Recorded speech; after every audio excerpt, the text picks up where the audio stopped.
¿Qué onda, gente? Qué gusto verles. Aquí una transmisión más de Aucast. A lo mejor lo estás viendo de noche, de día, por la mañana, escuchándonos en el carro, ¿verdad? A lo mejor hace el trabajo. Gracias por estar aquí.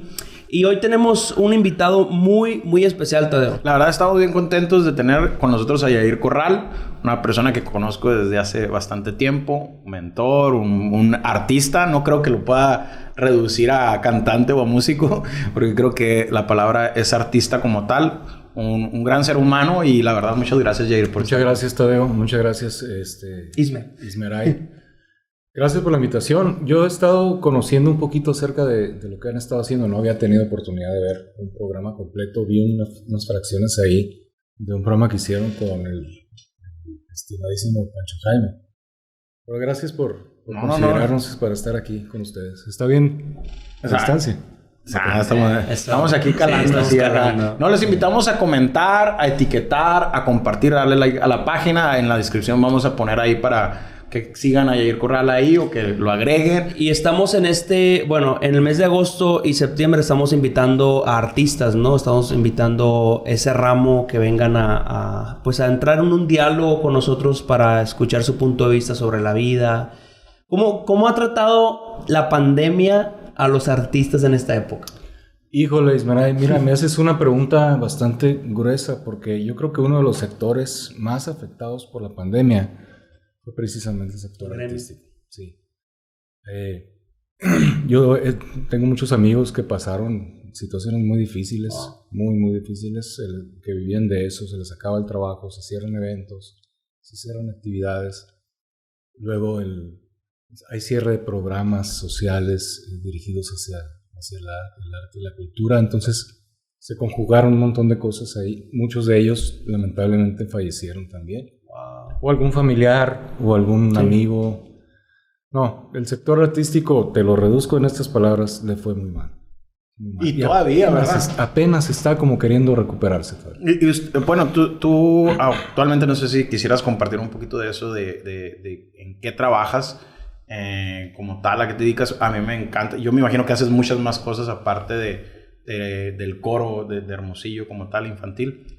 Pero no sé si quisieras compartir con nosotros. Sí, bueno, mi actividad principal es la música. Sí, me dedico mucho a lo que es vincular la música con la formación. Esa es mi línea. No tanto en eventos, aunque participo y hago eventos. No tanto en producciones, aunque participo y hago producciones de diferentes tipos. Pero mi enfoque principal, personal, es la música y la formación. Es decir, extraer la esencia artística de la música y formar. Qué curioso, pero porque en sí esa es la definición de arte, ¿verdad? Arte es... hace tiempo estaba leyendo por ahí un artículo donde desglosaban el fin y por qué en este tiempo se batalla y un vaso de agua en la mesa puede ser considerado arte o cosas así. Y este artículo hablaba de que el arte en sí es esa aplicación de desarrollo de habilidades como tal. Donde vinculas la expresión con la técnica o el hecho de acompañar a la persona en ese proceso, pues, ¿no? Pero por ejemplo,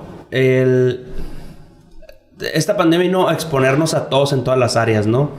¿En qué confrontó al arte para evolucionar? Actualización. Ok.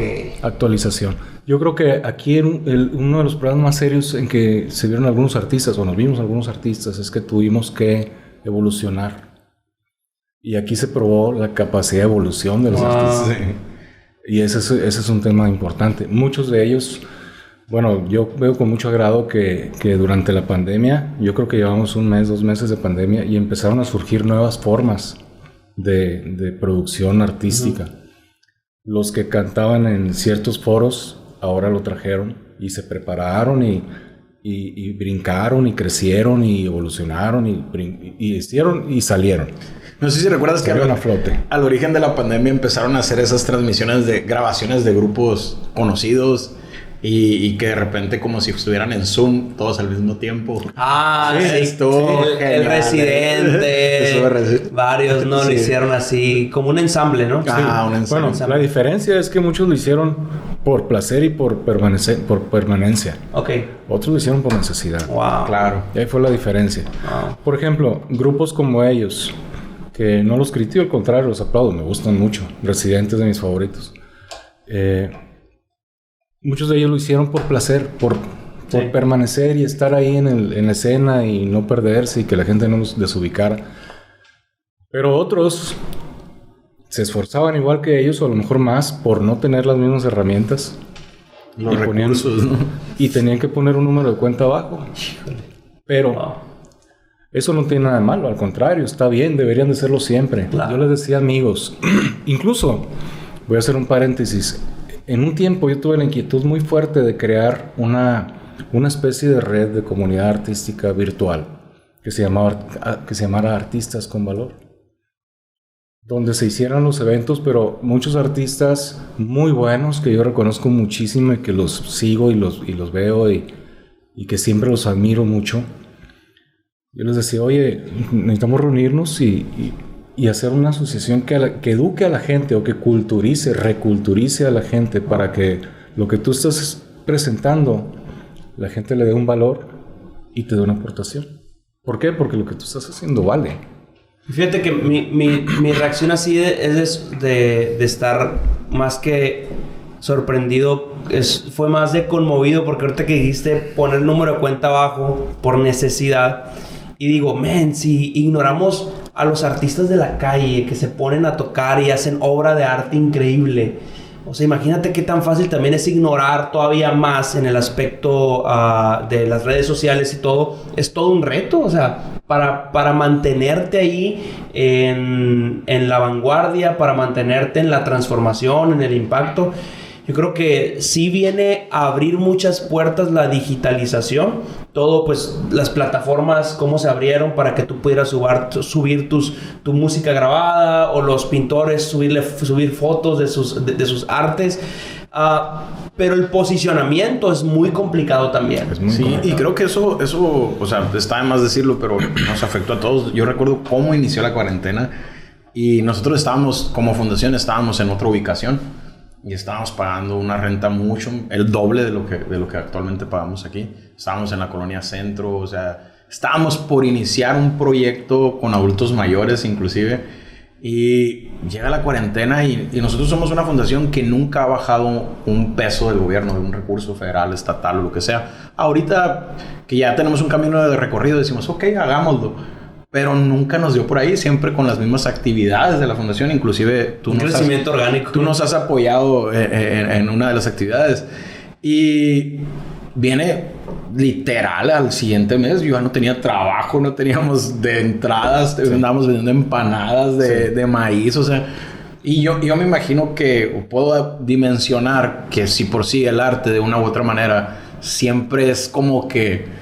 no es tan importante. O sea, para el gobierno es como que, ok, le pongo atención para fines políticos, pero no con una intención genuina, ¿no? Entonces ahora viene la cuarentena y pues más, ¿no? O sea, más fuerte ese problema. ¿Y qué es lo que nos comentaba Pancho Jaime, ¿no? Nos decía que todavía expuso la pandemia, expuso más la carencia y la falta de interés de parte del gobierno, y se me hace muy interesante porque obviamente yo creo que hay dos partes muy importantes, que es la salud física, la que se debió haber atendido.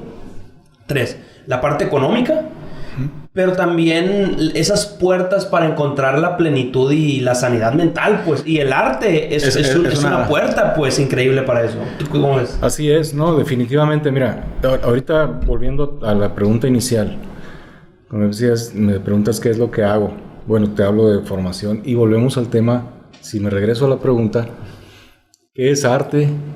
¿Qué es cultura? Claro. Es decir, ¿para qué sirve el arte y la cultura? ¿Por qué no se concientiza?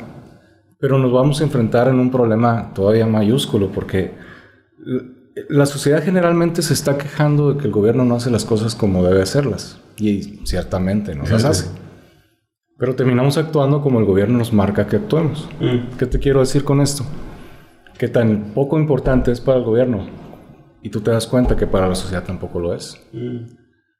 Pero acá puede ser por intención o porque no está organizado prioritariamente, no está en un lugar privilegiado. Pero acá puede ser por ignorancia. Sí.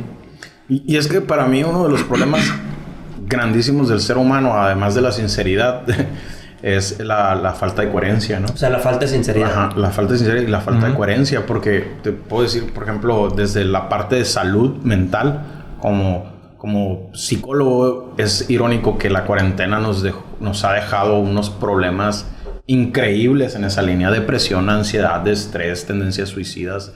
Simplemente un niño que está en su casa, aislado, sin poder salir, le genera una serie de problemas psicológicos increíbles. Y por un lado, la pandemia trae crisis económica y la gente no puede gastar en una atención psicológica. Pero por otro lado, gastamos en dogos, gastamos en perches, gastamos en cosas que no son importantes, pues. Entonces no hay una coherencia en el ser humano, de un ordenar las prioridades de manera objetiva, pues. Y luego decimos, ay, ¿por qué estamos mal? Y buscamos transferir nuestra culpa y no somos sinceros con nosotros mismos, ¿no? Y yo me imagino que pasa. De hecho, ahorita nosotros queremos como fundación, lo comento, hacer un estudio donde el arte sea un instrumento que facilite la terapia con niños como tal. Porque hay una correlación muy interesante entre la parte del desarrollo artístico de la persona y la salud mental. Wow. O sea, es increíble lo que provoca. Salud mental o enfermedad mental. Sí, también. Porque hace poco escribí ahí una cosa en el Facebook. De repente Facebook amanece preguntándote qué estás pensando y yo, ¿qué te importa? Pero a veces me agarra de buenas y digo, bueno, voy a ver. Todo bien. Voy a poner lo que estoy pensando. Y puse algo que se llama efecto y causa. El arte como efecto y causa. Es decir, el arte proviene de una identidad. La identidad, a eso lo llamas cultura. La identidad se forma por lo que comes, lo que ves, lo que respiras, lo que vistes de vestir, no vistes de... Lo que ves, lo que hueles y todo lo que te rodea, lo que percibes a través de tu sensopercepción. Y eso te convierte en lo que tú eres. Y todo lo que tú hagas como una expresión, ese es tu arte. Y es cultura a la vez, ¿no? También. Tu identidad es quién eres y esa es tu cultura. De ahí lo que se produzca, las palabras que tú digas, ya son una manifestación que si las acomodas técnicamente se convierte en una expresión artística. Una canción, una pintura, una escultura. Una foto. Una foto. Ahora, el tema es, ¿la sociedad interpreta en base a qué? Ahorita tú preguntabas, ¿un vaso de agua es una obra artística para quién? Subjetividad. Sí, incluso hay una exposición, no recuerdo si es en Nueva York o Houston, por ahí lo acabo de leer hace unos días, que es una obra de arte que no tiene nada, absolutamente. Es un texto que describe la obra de arte. Y ha habido quien compra esas obras, pero no es nada, es solamente la descripción de lo que la gente se supone que está viendo. Entonces, esa obra de arte existe en los ojos de quién o en base a qué. Bueno, es en base a la identidad y a la cultura de la persona que lo está leyendo, porque si en tu casa a ti nunca te enseñaron a imaginar, que esto también se enseña. Sí, y sí. Wow. Entonces vas a leer esto, no le vas a entender ni papa. Pero si te enseñaron a imaginar desde pequeño, vas a leerlo y vas a crear. Sí. Entonces ahí está la conexión. Y uno de los grandes problemas del ser humano, y lo vemos en psicología, es la parte que no invertimos en esos procesos cognitivos de desarrollo. Piensa, porque por un lado yo puedo percibir el arte como una especie de esta es como si fuera una pregunta, tú trata de darle una respuesta, pues tú interpreta, tú sientes, tú... Y luego, me encanta esta descripción que estás dando porque tiene que ver con comprensión, obviamente. Cuando yo llego a escuchar alguna canción, no sé mucho inglés, sé poco, pero cuando llego... Domino's Pizza y así, ¿no? Pero, por ejemplo, soy muy dado, y eso está muy fuerte en mí, soy muy dado a escuchar una canción por la música y por la voz. O sea, si no me gusta la voz, como que por más bonita letra y buena música, no, o sea, Soy muy ¿cómo se le llamará? ¿Clasista? ¿Racista? Sí, puede selectivo. Sí, ok, muy selectivo. Voy a utilizar otra palabra. Okay. Ya sé, mamones. Sí, yo creo que tenemos que aprender todos a separar fobias de selección. Sí, me encanta. Exacto. Y eso tiene que ver con comprender. Pero cuando yo llego... Hay una canción que el vato canta hermoso, la mujer canta hermoso, la música es una obra de arte. Y cuando llego a entender la letra, es como que ¡pum! Alcancé como que el nirvana, ¿no? Alcancé otro nivel. Entonces, creo que esta parte que estás mencionando, que si a nuestros hijos, a las personas, se les enseña a tener conciencia para comprender y desarrollar la imaginación, eso ya es un lenguaje, la imaginación. Claro. Entonces, cuando tú estás expuesto ante una obra de arte, sea la que sea, tú le das la dirección adecuada, pero con una conciencia adecuada también. Porque ahí es donde entra el problema del relativismo. Esas obras de arte que tú dices, eso es porque para mí es una obra de arte. Y tú quedas, o sea, Da Vinci, qué rollo, ¿no? Con sus obras. Entonces creo que esta parte de concientizar y acompañar a nuestras generaciones, incluso reeducarnos nosotros para poder tomar esa capacidad de asombro y esa imaginación y verla como un lenguaje maravilloso, va a ser un punto de partida. Es que ahorita lo que mencionas de las nuevas generaciones, creo que las nuevas generaciones, el problema más serio que hay es, y se ha ido deteriorando generaciones atrás. Nosotros tampoco estamos tan completos aquí. Claro. El problema empieza muy atrás, donde se empieza a diluir mucho la capacidad de apreciación. Es decir, no nos enseñaron a apreciar, no nos enseñaron a darle valor. Por lo rápido. Yo les pregunto a muchos de mis alumnos, porque soy maestro en CECITES, en prepa, ¿qué es para ti aprecio? Y a veces no saben. Aprecio es nada más ponerle un valor a algo. ¿Y cómo se lo pones? ¿De acuerdo a qué? Bueno, ahí es donde entra la identidad, y entra la cultura y entra todo lo que viene detrás. Entonces, si no te están enseñando a apreciar, pues tú no vas a poder recibir ninguna manifestación artística. Por eso el arte ahorita es tan ignorado en las nuevas generaciones, porque no se aprecia.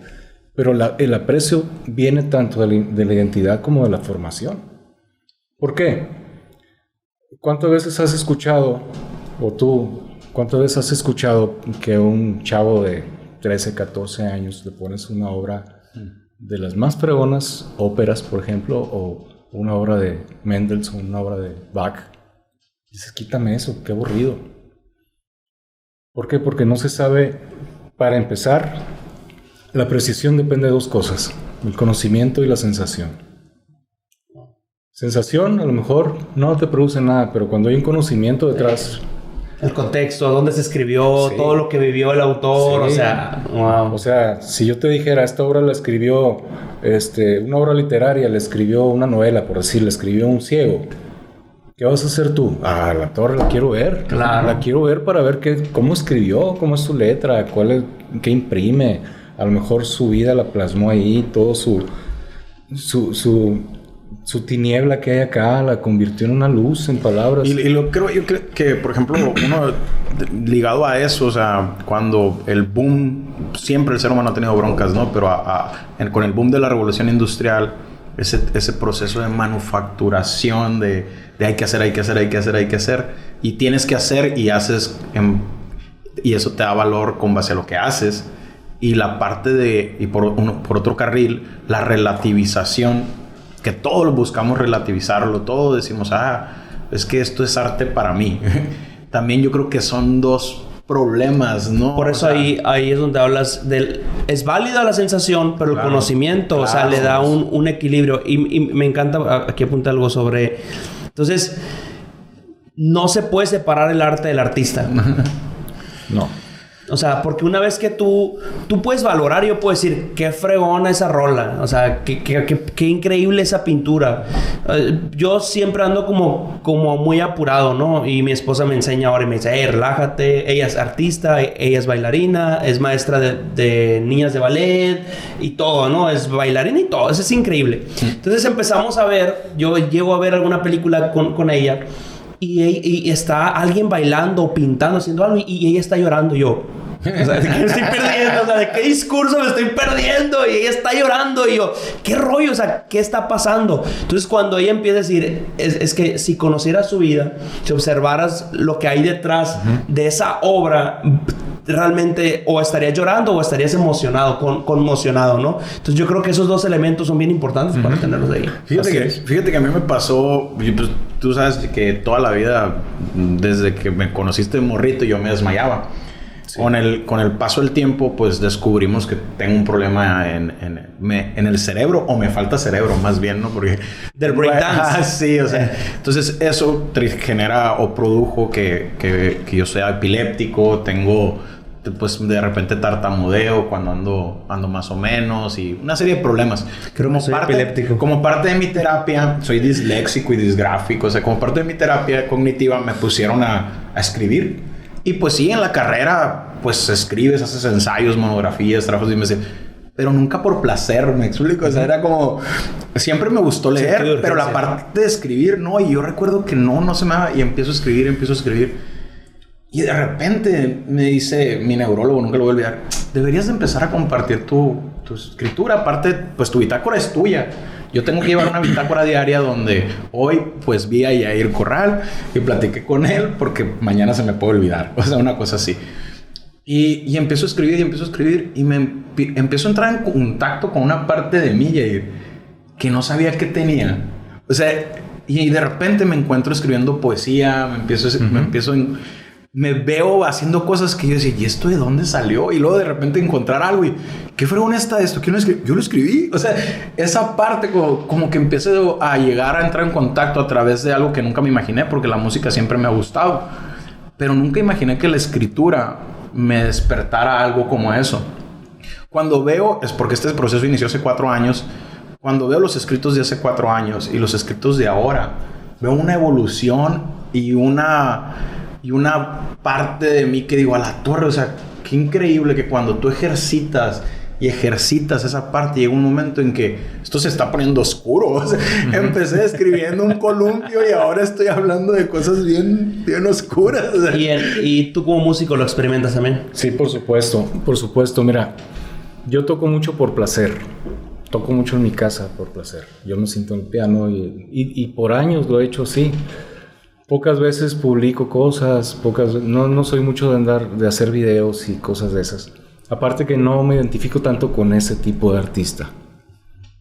Los que me conocen en el ámbito artístico me conocen detrás de alguien. Siempre estoy apoyando a alguien, fortaleciendo a alguien, impulsando a alguien. Y me gusta mucho hacer eso porque finalmente yo soy un formador y siempre quiero participar en la formación. Ya seas un artista completo que me está solicitando tu apoyo para algo, o un niño que va aprendiendo apenas o que va iniciando apenas. Entonces, traigo sangre de maestro, pues soy de familia de maestros. Mis padres, 40, 50 años de docencia. Mis hermanas, algunas maestras. Yo decía, yo no voy a ser maestro, voy a ser artista, voy a ser músico, y terminé siendo maestro. Pero te digo, siempre estoy detrás y estoy en lo mío haciendo cosas para mí por eso precisamente. Porque tú te encuentras a ti mismo en lo que estás haciendo. Por eso es bien importante el arte. La expresión. El arte como expresión. Sí. ¿Ok? No como un objeto ni como un producto, sino como expresión. Porque hay que separar las diferentes facetas del arte. Ahorita voy a mencionar algunas otras. El arte como expresión te obliga hacer un ejercicio primeramente reflexivo. Tú lo hiciste inconscientemente ahí donde estás. Te diste cuenta de quién eres, como en un espejo. De ahí viene la palabra reflexión, de que estás frente a un espejo, conociéndote físicamente, pero bueno, acá un ejercicio reflexivo que tú estás viendo el resultado después de algún tiempo, estoy haciendo algo diferente. Entonces, esto te permite... Te estás leyendo a ti mismo, te estás viendo a ti mismo, estás reflejándote en lo que estás, sacando. Te reflejas y entonces te das cuenta de las cosas que tienes que corregir o de las cosas que tienes que mantener como están, como en un espejo. Sí. Tú te levantas en la mañana y dices, pues no me pudiera hacer el trabajo, me tengo que peinar. Y qué increíble, Yair, disculpa que te interrumpa, porque cuando yo pienso en cómo soy, yo siempre tenía una imagen de mí, el inquieto, el aventado, ¿cómo se puede? Hiperactivo como tal, el que siempre tiene que estar haciendo algo. Y cuando empiezo a escribir y empiezo a entrar en contacto con partes de mí que ignoraba por completo, me doy cuenta que estaba en una sociedad donde nunca me enseñaron esa parte de ser genuino con mis sentimientos. Y que caminaba por la vida y que me costaba decirle a alguien, güey, te quiero, hijo. O sea, güey, y entrar en esa parte con mis sentimientos. Y una vez mi esposa me dice, es que tú eres un poeta de closet, me dice. Eres un romántico de closet, aunque te cueste reconocerlo, me dice. O sea, finges ser duro, me dice, pero en realidad no eres duro, me dice. Entonces, esa parte de la escritura, del arte, de entrar en esa profundidad, de tratar de expresar a través de lo que hay dentro de mí, me cambió la vida. O sea, me cambió la vida. Entonces, de repente alcanzo a... No sé si, pues, tú conoces a Pancho Jaime, pero a mí me encanta que cuando Pancho Jaime toca, está tocando para él mismo. O sea está... Un saludo para Pancho Jaime. Se mete en su rollo acá y él está tocando, pues, para gente. Y lo decía aquí también, ¿verdad? Algo así decía. Pero a él le vale, o sea, él se mete y le brillan los ojos y es una característica para mí del artista, o sea, como tal. Yo recuerdo una vez que llego a la iglesia y no sé si porque me seguiste la cura o porque no quisiste que me sintiera mal y te dije, escuché un músico a la torre y te puse la rola de Caribe de Michel Camilo. ¿Tú la escuchaste? Y yo noté cómo te brillaron los ojitos y que te pusiste a sacarla en ese momento. Y esa sensación yo creo que es tan necesaria en el ser humano y le restamos importancia. Uh-huh. O sea, hablamos de habilidades sociales, hablamos de comunicación asertiva, y esa parte es algo muy valioso que necesita el ser humano. Y fíjate, muchos artistas, bueno, la mayoría de los artistas, espero yo que estén de acuerdo con esto. Hablas de habilidades sociales, hablas de comunicación asertiva, hablas de ingenio, hablas de creatividad, hablas de reflexión, de introspección, de extrospección, ¿cómo se le llama? Introspección, ¿cuál es lo contrario? Bueno, hablas de todo este desarrollo de habilidades, todo este desarrollo de habilidades, proyección, que están contenidas en una sola práctica. Por eso es tan importante, yo insisto y les he insistido a tantas personas de todos los niveles, es bien importante que nuestros jóvenes y nuestros niños aprendan. No tanto aprender a pensar, sino aprender a ejercer lo que es la esencia de la formación artística. Yo no quiero crear cantantes, Tadeo.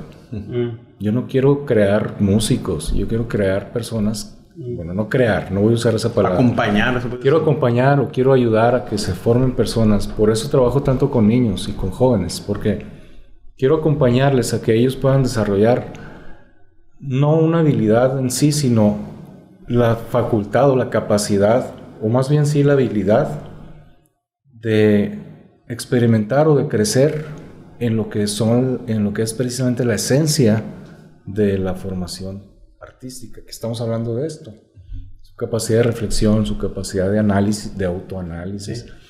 Y estos son temas que están, por lo menos en el sector educativo, están olvidados. No están considerados. Lo tratan de resolver con enseñar a tocar una flauta, ¿no? Y dar una clase. Y no digo que no pueda ser valioso, sino que lo reducen a eso, pues. Lo reducen a solamente eso y no hay una formación. Tú hablaste ahorita sobre el arte como expresión e ibas a manifestar algunos conceptos. Bueno, sí, el arte tiene diferentes aplicaciones. Te digo, yo en lo general utilizo el arte como una herramienta en la formación, precisamente por esto que estamos hablando.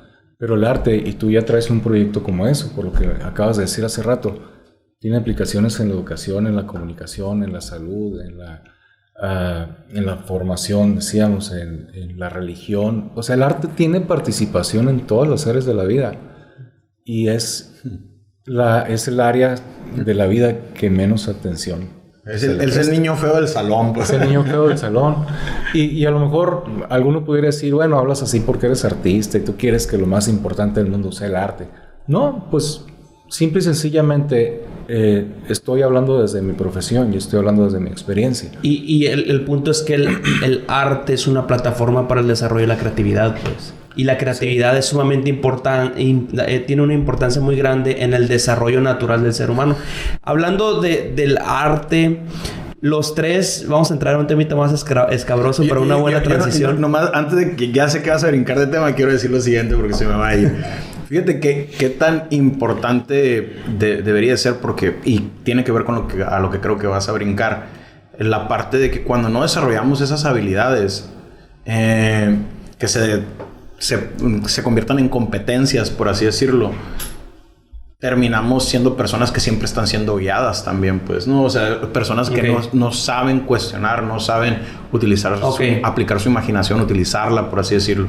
Entonces, siempre es necesario eso. Yo le decía a mi hijo David, mi hijo tiene 15 años ahorita ya, Yair, y le decía, si tú te pones una vez, porque somos bien románticos ahorita los dos, y tú sabes, yo le decía, si tú te pones a observar la naturaleza, te vas a dar cuenta que Dios es un artista.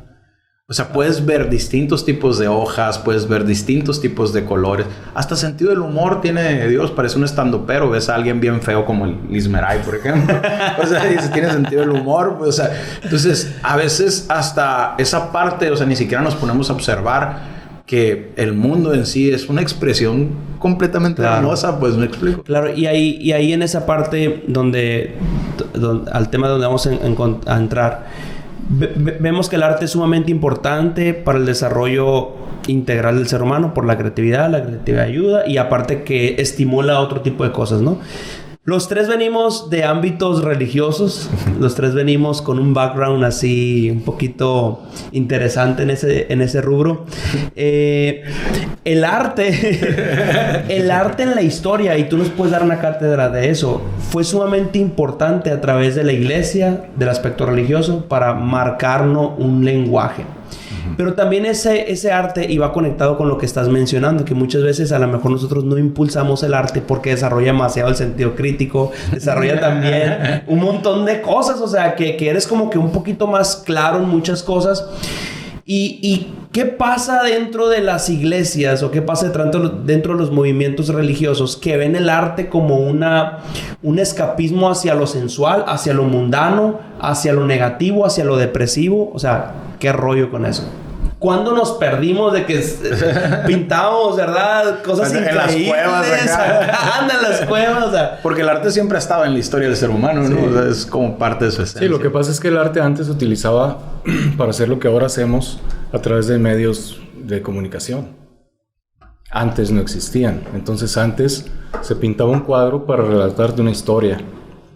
Y el que sabe, o el que sabía, bueno, en aquel tiempo la mayoría sabían, interpretar una obra de arte, y entonces tú ves un cuadro y ves toda la historia en el cuadro. Ves a un Cristo crucificado y ves el monte y ves toda la travesía y ahí te están hablando del Vía Crucis. De todo el Vía Crucis, y te están hablando en una sola imagen. Ahora no. Ahora te lo ponen en 7 predicaciones en Semana Santa. O te lo ponen en una transmisión. Que empiezan a las 5 de la mañana. Que empiezan a las 5 de la mañana. Nunca entendí yo por qué. Pero bueno, si los horarios de allá eran diferentes a los de acá. Inclusive podemos tocar un tema así medio delicado al decir que la Biblia como tal tiene muchos... Bueno, en sí yo consideraría que mucho del contenido bíblico es una expresión artística, pues, ¿no? Sí. Entonces, a ver, explícale eso a alguien que ha sido adoctrinado y que no ha ejercitado la imaginación. Que ese es el punto, pues. Se vuelve bien delicado. Ese es el punto. Entonces, quizá nuestro secuestro al arte se debe mucho también a que nos gusta tener a las personas con un sesgo, decir, hey, no critiques esto, no juzgues esto, eso está mal, no te metas tanto en esa área. Eso no es nuevo, Eso no es nuevo, eso es de siempre. Siempre la iglesia desde sus inicios, desde que te dijeron, tú y tú van a decidir qué libros van adentro de la Biblia y qué libros no. Sí. Desde ahí empezó. Gracias, Constantino. Sí, desde ahí empezó. Desde ahí empezó. ¿Por qué? Porque esto... no. Porque esto... Atenta contra el pensamiento que yo tengo hoy. Sí. Wow. O esto va a hacer que la persona pregunte y reaccione porque esto se está contraponiendo con esto otro. Entonces, mejor lo elimino.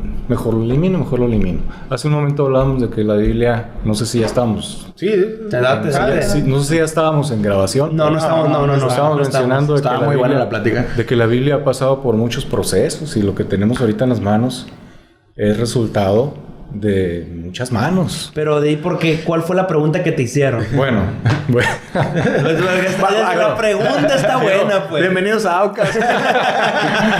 Oye, quiero empezar diciendo que yo respeto mucho las iglesias. Nosotros también. Sí. Respeto mucho las iglesias. No quiero arremeter ni nada. Solamente estamos dialogando. Pero si te pica, ráscate. Sí. Y oro por nosotros.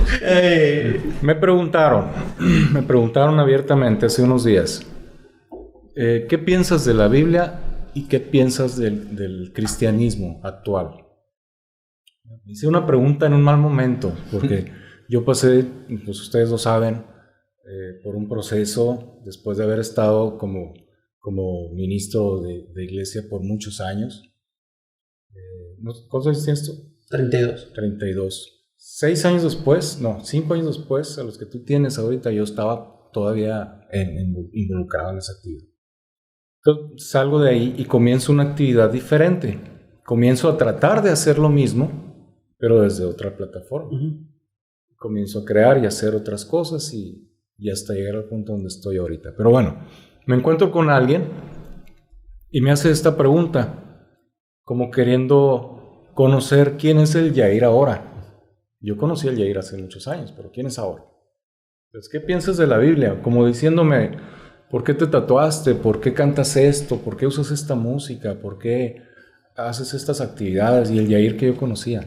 Entonces, dime, ¿qué crees? ¿Qué piensas de la Biblia y qué piensas del cristianismo? Entonces, mi primer parte de la respuesta fue, ¿quieres que te hable de la Biblia y del fracaso del cristianismo o de la Biblia y el cristianismo? Perdónenme todos los cristianos y pastores, no estoy criticando a nadie, simplemente estoy viendo una perspectiva. Adelante, tú dale. Entonces, yo le dije a esta persona, yo pienso que la Biblia contiene mucha información muy valiosa. Es un libro histórico, es un libro de enseñanza, es un libro poético, es un libro artístico, tú lo acabas de decir. Es un libro de leyes y principios. Es un libro de leyes y principios. En un contexto. Ajá, claro. Sí, es un libro maravilloso. En pocas palabras, es un libro maravilloso. Yo me acuerdo que una vez en una clase en el seminario, que por cierto estudió en el seminario. Me peleé con uno de los maestros por una pregunta que hizo. Y agarró la Biblia y dijo, ¿creen que esto tiene poder? La respuesta automática fue sí.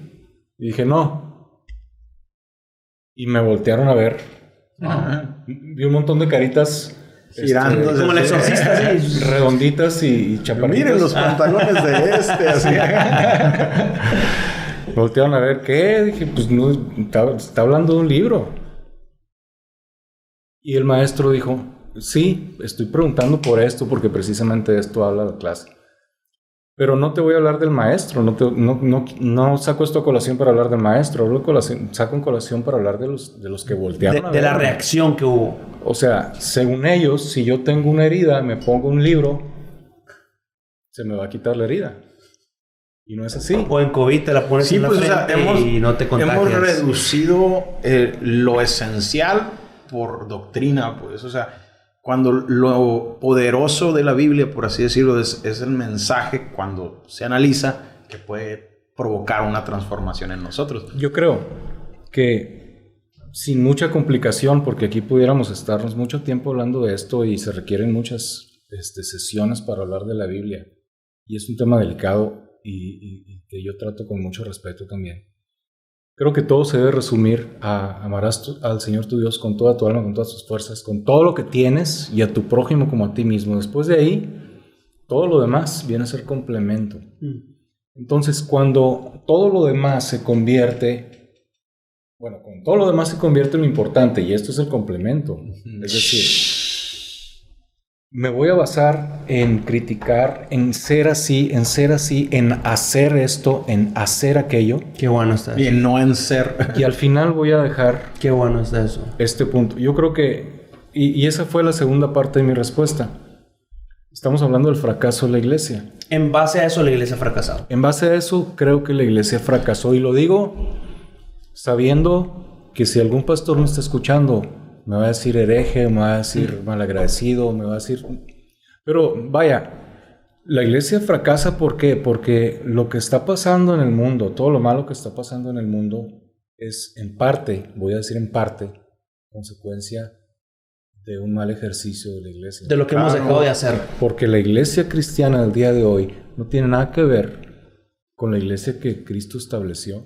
Cuando dijo, tú eres Pedro, y sobre esta roca, en ese momento él traía en mente una iglesia comunitaria, una iglesia que daba, una iglesia que sufría por la gente, una iglesia que era capaz de compartir hasta una pieza de pan. Y que se convirtió ahora en una institución. Y sabes, exacto, el término sería la iglesia institucional, ¿no? ¿Sabes cuál es el conflicto que yo veo en mucho de esto? Es que estamos tan amarrados con lo que nosotros nos imaginamos o nos enseñaron que era la iglesia de hace 20 años, que los que estaban hace 20 años les enseñaron otra iglesia que estaba 20 años atrás, y así nos vamos a ir.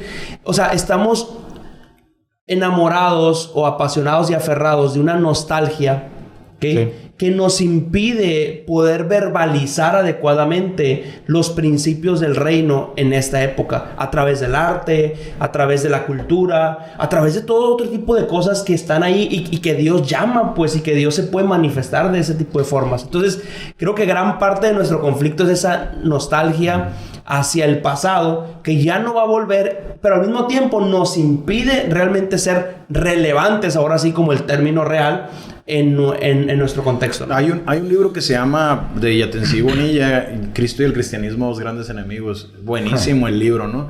Y yo sí creo, o sea, a mí sí me vale lo que puedes decir, pero yo sí creo que a gran porcentaje de la población, a la gente le gusta que le mientan o que no le cuenten la verdad completa, porque le gusta lo cómodo. Ajá, le gusta, ahí va, le gusta la comodidad.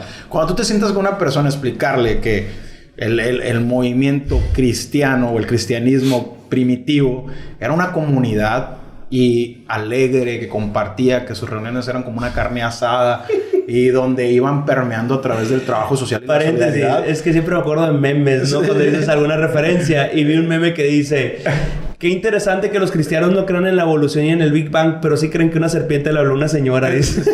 Es que es completamente... Y a la iglesia o a los creyentes nos hace falta leer. O sea, como decía ese hombre sabio, leggere, ¿no? O sea, lee, vuelve a leer y vuelve a leer hasta que lo comprendas. Pero lee de todo. Sí, ese es el problema. Mira, es que uno de los problemas también de la iglesia, creo que se tiene que leer de todo.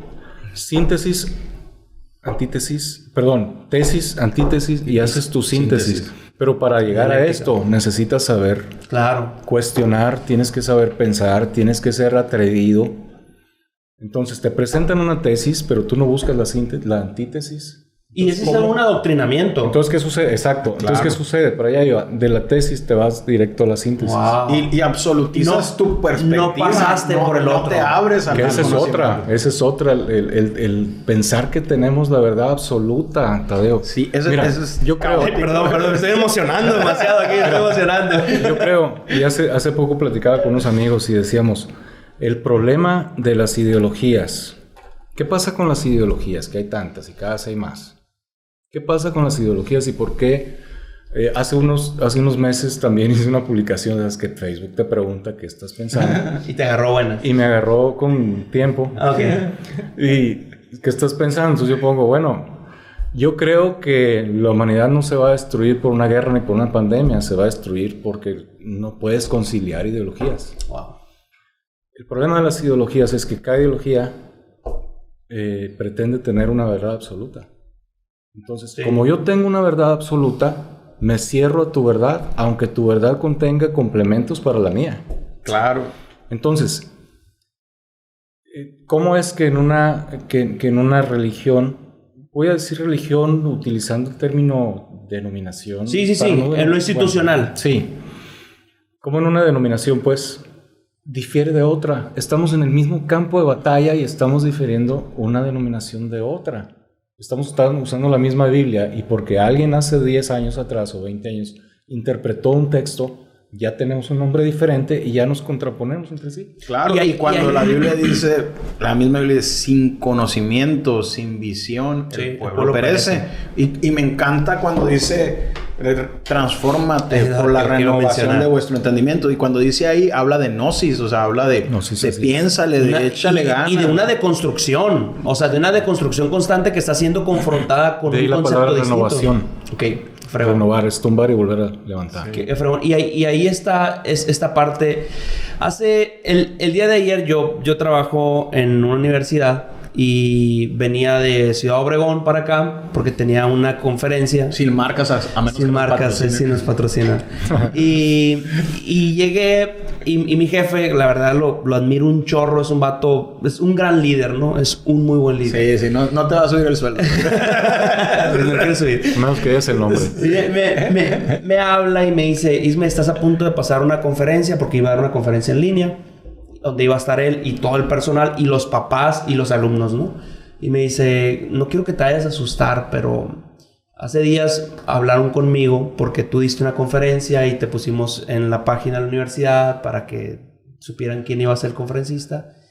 Y 3 padres de familia dijeron que no iban a estar, que porque tú eras divorciado. Y que porque tú fuiste pastor y un pastor no se puede divorciar. Es universidad cristiana. No.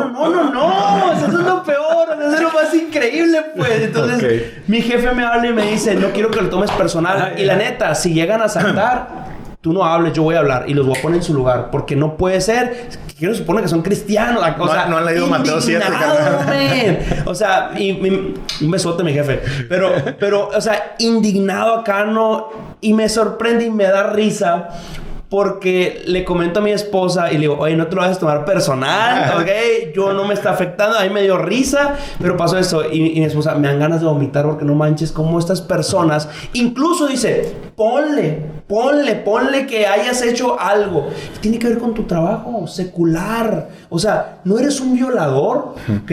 No asesinaste a nadie. O sea, ¿cómo es posible que la iglesia que habla, predica y expresa el perdón, la restauración, la renovación, son los primeros que se plantan a juzgar y decir, y es exactamente lo que tú estás diciendo, pusieron lo que era principal, o sea, amarás al Señor tu Dios y a tu prójimo como a ti mismo, con todos esos elementos, lo pusieron como un elemento secundario para ocupar un adoctrinamiento que se dio en cierto tiempo y que eso afecta. Ahora, eso llévalo no solamente a nosotros que vivimos una situación complicada en nuestro pasado, sino llévaselo a la actualidad. Y es por eso que la iglesia, y yo te secundo, la iglesia institucional en ese sentido obviamente que ha fracasado. Y es que o sea, a lo mejor voy a sonar muy hereje, pero yo suena hereje, no hay problema.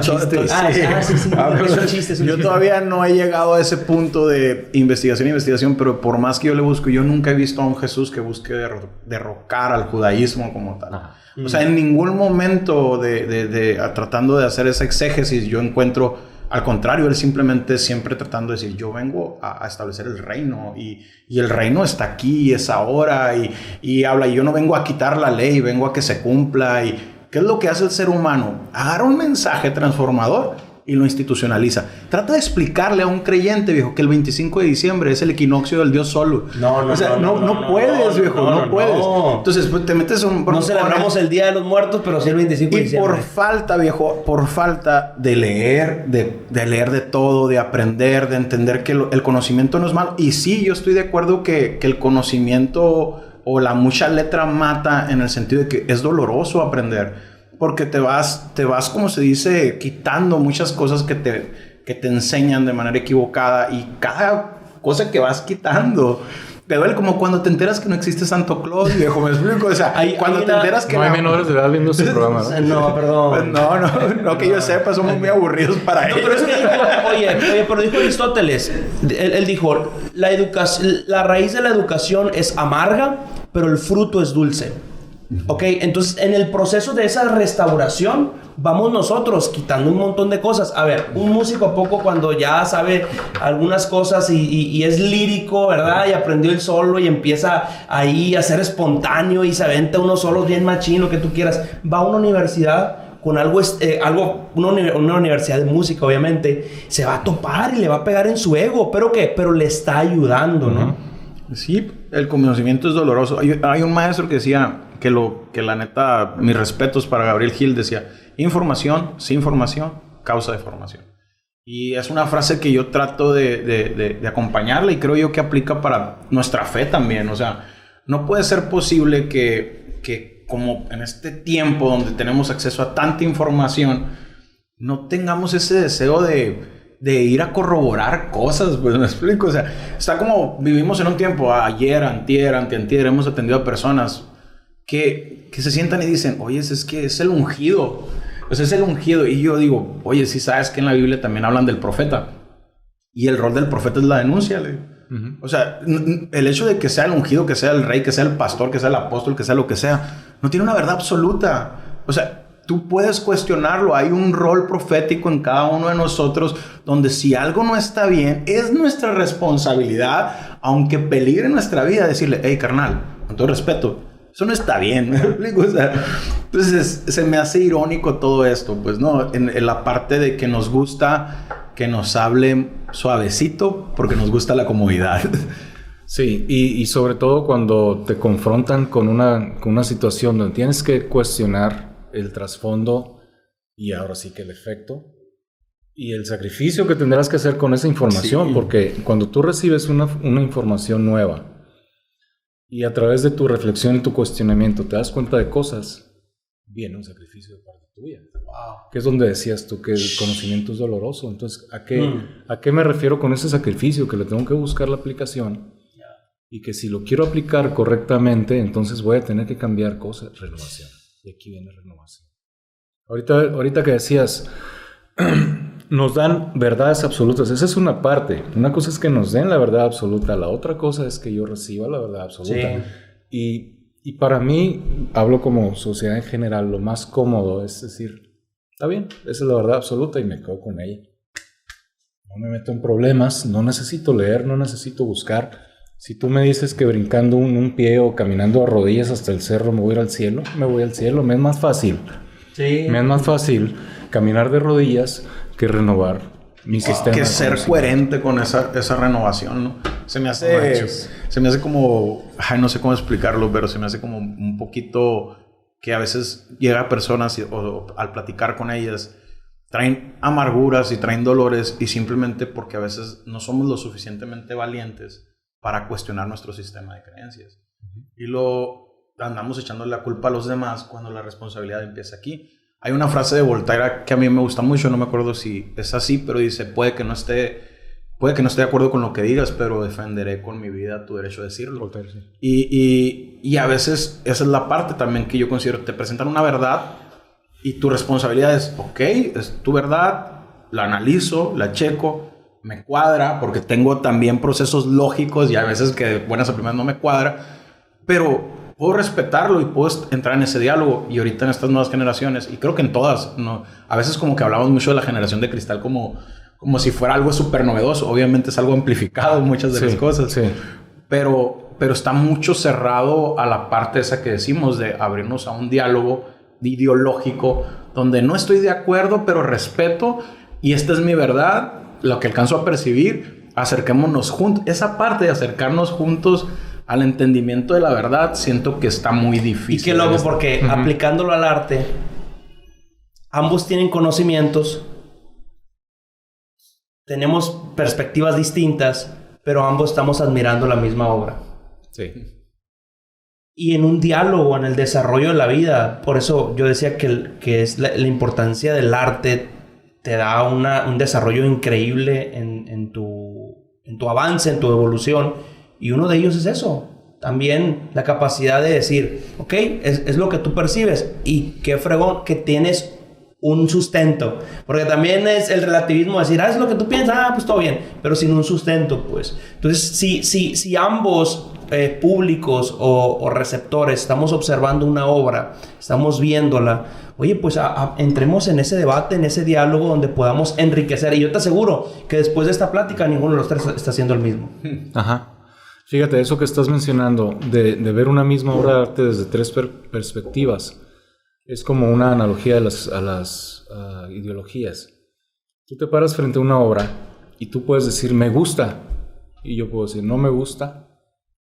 Y como yo te digo, no me gusta, soy objeto de críticas tuyas.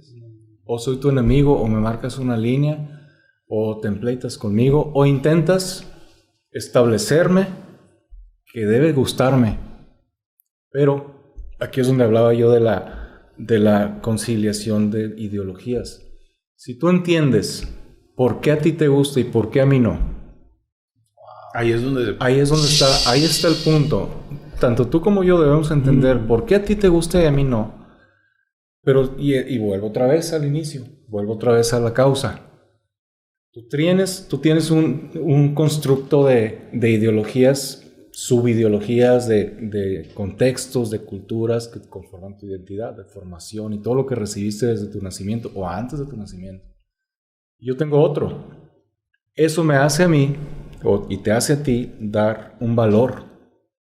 Cuando yo entiendo que por todo tu construcción individual vas a ser capaz de entregar un valor, entonces yo también le voy a dar ese valor porque es parte de ti.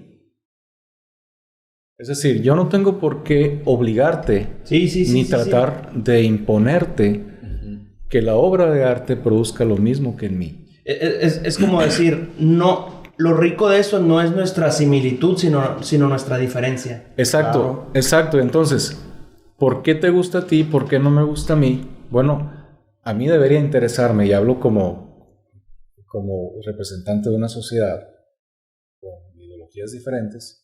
A mí debería interesarme qué es lo que a ti te hace gustarte. Qué es lo que hace que a ti te guste.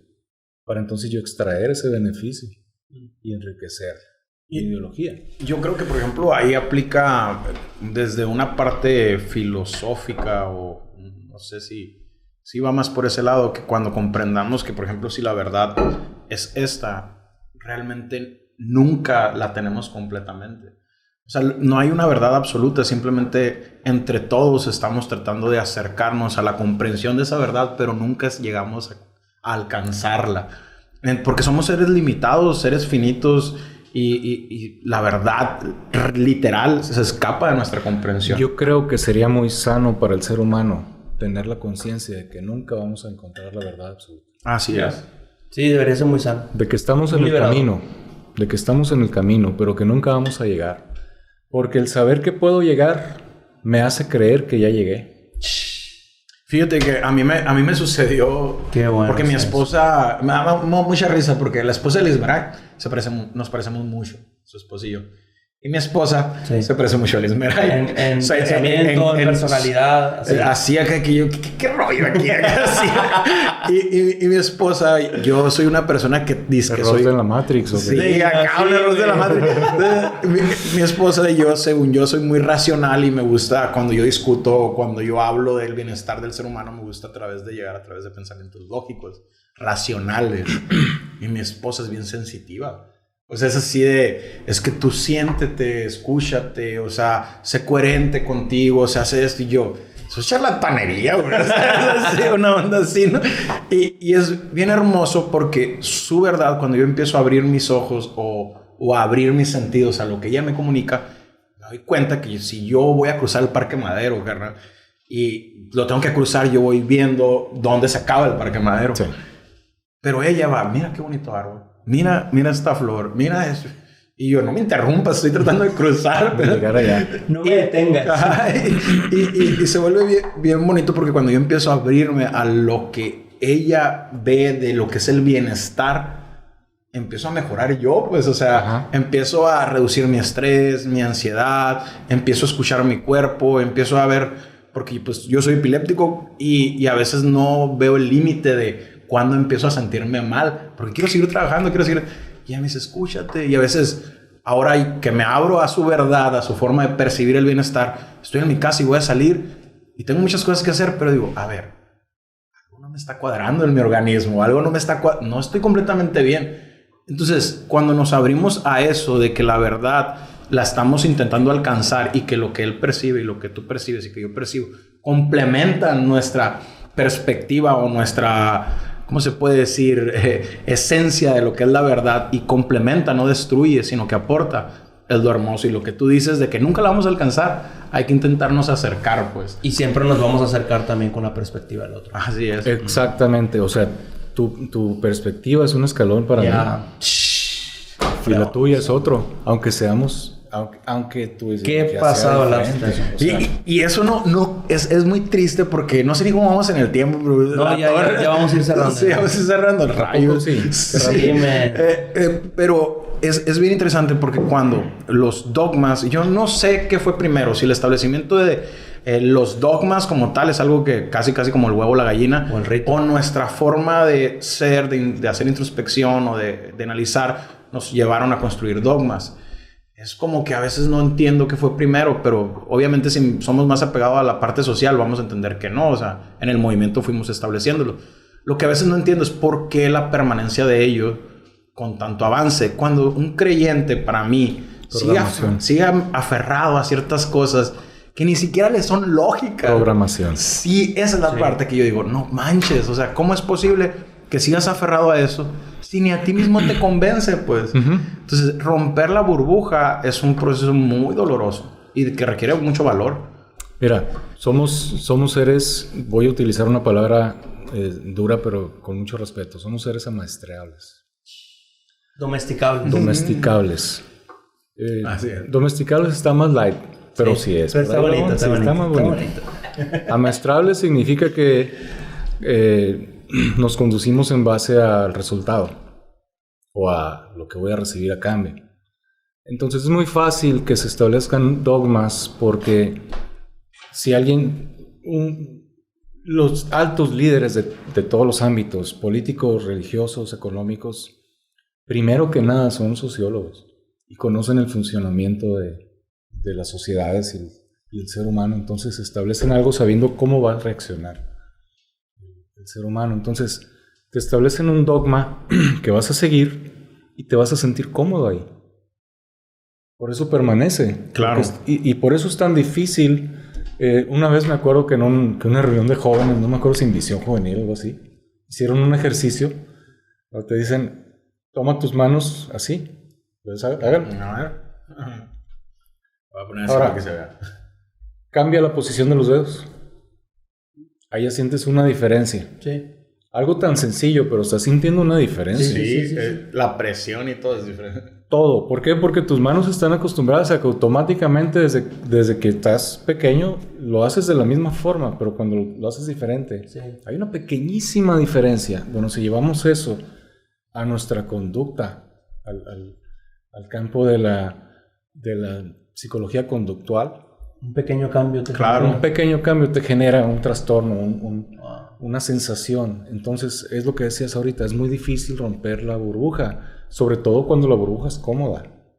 Y lo que a mí me preocupa no es tanto o sea, sí me preocupa el que sigue, pues, ¿no? Lo que a mí me molesta es el que dirige y cómo perpetúa eso, pues, me explico. El hecho de que, por ejemplo, entiendo la necesidad de... Pero aún sabiendo que está mal. Claro, porque hay algunos que a lo mejor lo hacen creyendo que están en lo correcto. Y no me refiero estoy hablando de esta persona en particular, ¿no? Estoy hablando de, inclusive, y me incluyo, y lo hemos dialogado mucho Indira y yo a la hora del hacer de la iglesia, el quehacer de la iglesia, de cuidar. Es tan fácil cruzar líneas que destruirían o hablarían mal de la ética que tenemos. Pues simplemente si hablamos de modelos que se nos presentan como grandes hombres de Dios, pues, ¿no? Y yo entiendo la parte de que el creyente, el miembro, busca seguir a un gran hombre o a una gran mujer.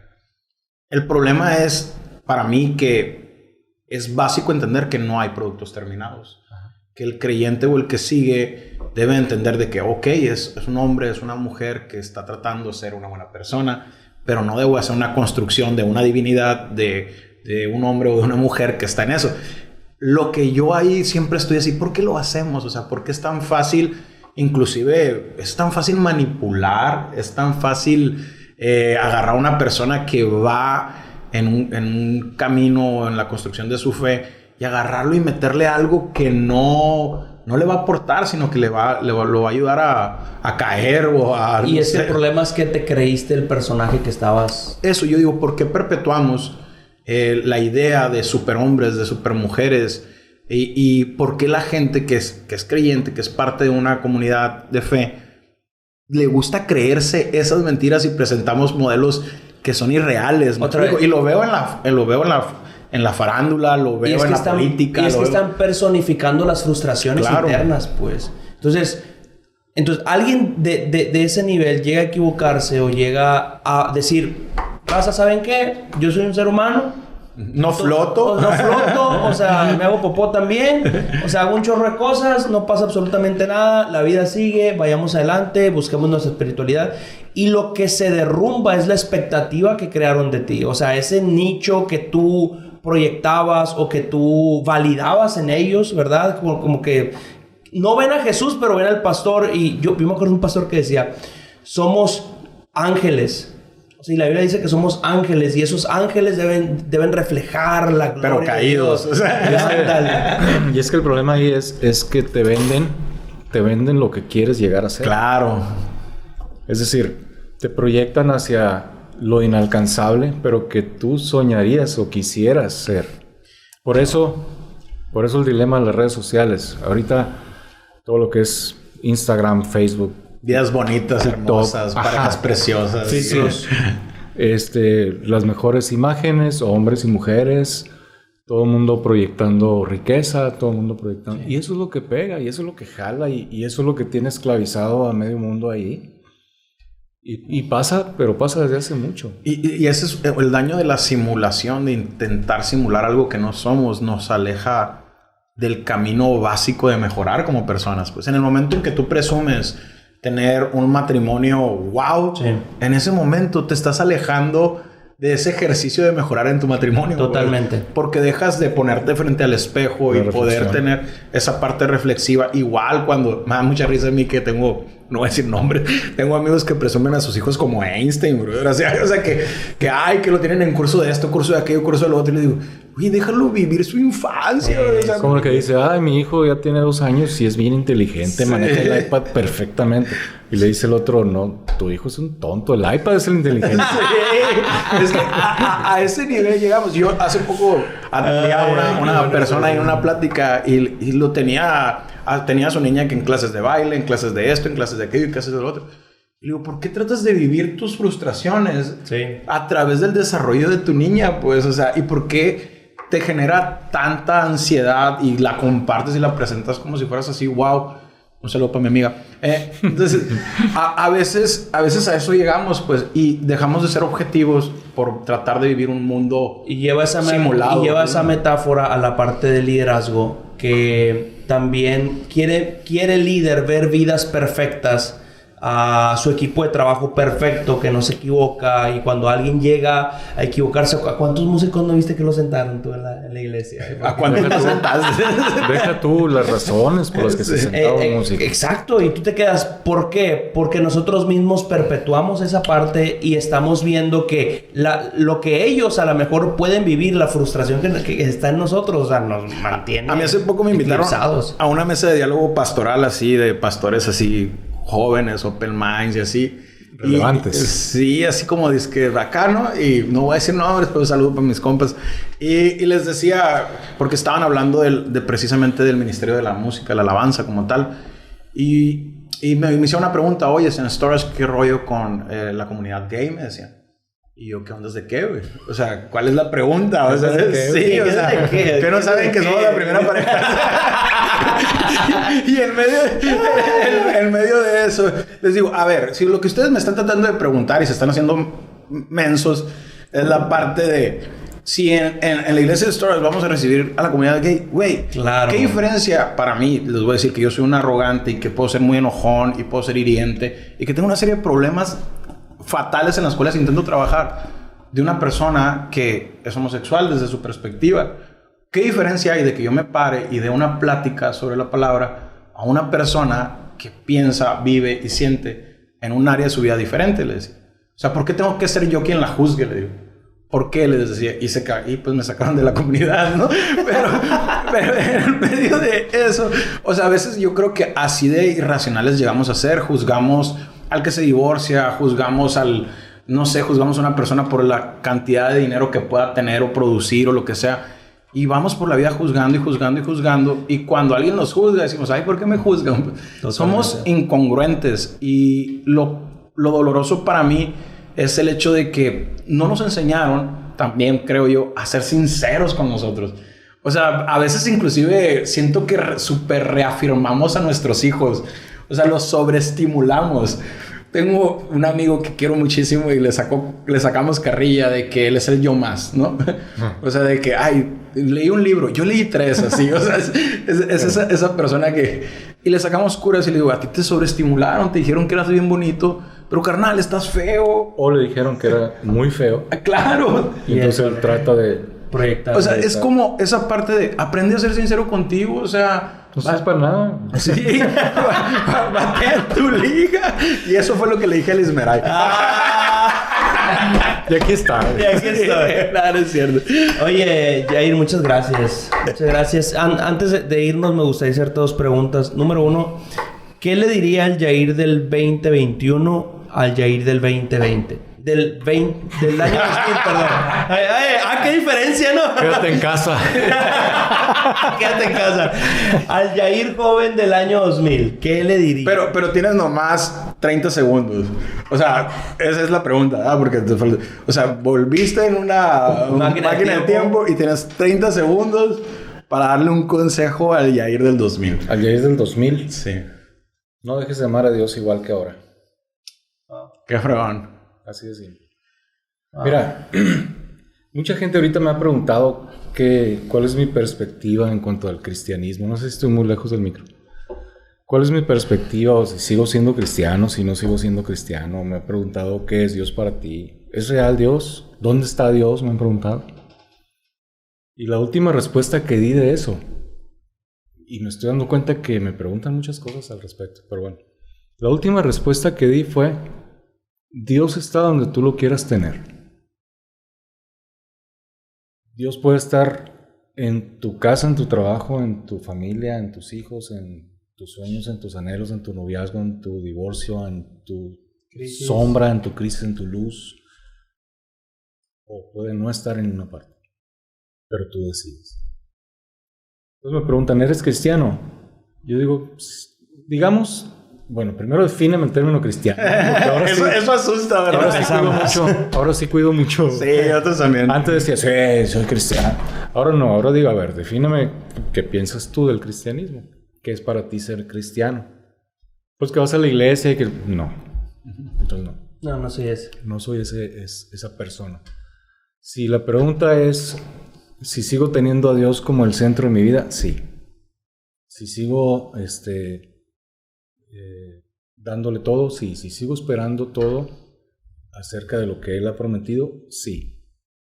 Pero puede sonar hasta contradictorio con todo lo que hemos hablado, porque luego van a empezar a preguntar, ¿y quién te dijo que Dios te ha prometido cosas? Si estás diciendo... Bueno, aquí es donde yo defino la fe. Que fuera de todo raciocinio, fuera de todo análisis, fuera de toda introspección y reflexión, rescato de la palabra de la Biblia el amarás a Dios con todo tu corazón, con todas tus fuerzas, con toda tu mente, con toda tu alma. Rescato esa parte y esa es mi fe. Es decir, no voy a dejar de creer que Dios existe y es el soberano solamente porque hay muchos errores en la definición del cristianismo. Claro. Qué bonito. Insisto diciendo que no tenemos la verdad absoluta, aunque haya quienes sostienen que sí la tienen. Yo creo que no. Yo creo que no la vamos a alcanzar. La misma Biblia lo dice. Claro. Vemos ahorita por un espejo oscuro.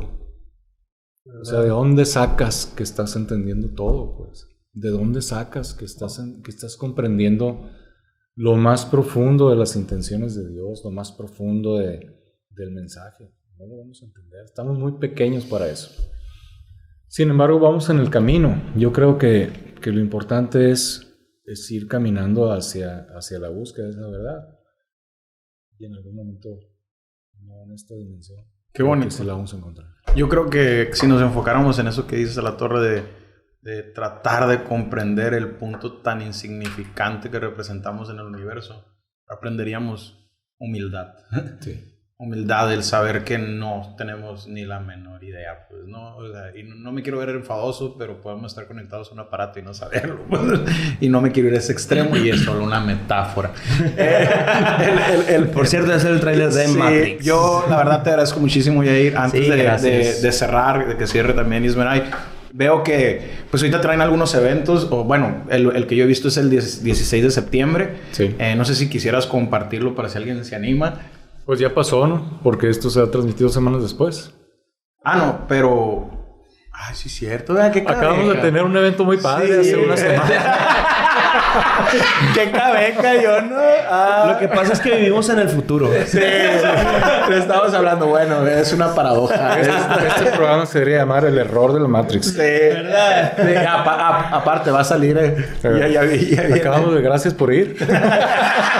Gracias por acompañarnos. Oye, gracias por ser el maestro de ceremonia. Gracias por acompañarnos. Ay, estuvo muy padre. Espero que hayas recibido bien a las 100 personas que te enviamos. Oye, bueno, pues ya, pues entonces cerramos. Oye, no, aquí la neta yo te quería decir, gracias. Hay una enseñanza que toda la vida me ha acompañado, incluso yo se las he compartido a ellos, que una vez tú la dijiste y la aprendí. Fue la primera vez que la escuché y la he ido trabajando a partir de lo que tú me dijiste. Bueno, no me dijiste a mí, pero lo tomé como si me lo hubieras dicho a mí específicamente. La diferencia entre excelencia y perfección. Nosotros siempre tratamos de ser excelentes en lo que hacemos de acuerdo a los recursos que tenemos. Y una vez Yair nos agarró y nos sentó y nos dijo, ¿saben cuál es la diferencia entre excelencia y perfección? La perfección nunca las van a alcanzar, pero la excelencia es dar lo mejor de ti en todo momento. Wow. Y muchas de tus enseñanzas, te lo digo, las llevo en mi corazón. Gracias. Te agradezco la persona que eres y anhelo que las personas que te rodean te sigan valorando y sigan aprendiendo y que también ellas sigan invirtiendo en ti. Gracias por estar aquí. Muchas gracias por la invitación. Nos encantó tenerte aquí. Muchas gracias. Gracias. A la orden cuando gusten. Esto es algo que lo vamos a tener más seguido, ¿eh? Sí, lo vamos a tener más seguido. Sí. Gracias por estar. Comenten, compartan, etiqueten y sigan a Yair Corral en sus redes sociales que se los vamos a compartir ahí en la publicación. Pórtense bien. Échenle ganas. Espero hayan disfrutado el evento del 16 de septiembre. Cuídense mucho y estuvo bien fregón, Ahí estamos. Bye bye. Ay,